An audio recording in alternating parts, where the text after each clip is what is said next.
বসে লাগবে ইয়ে আসি কোন থেকে টাকা আমি বলছি তো ঠিক আছে আমরা ঠিক করে দিতে পারবো আমি 100 টাকা না আমার দিতে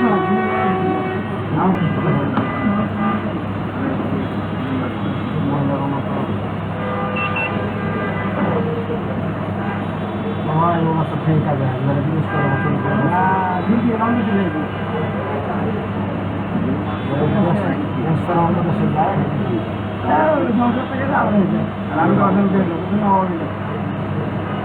ওদের কারণে তো যায় বাচ্চা এত বছর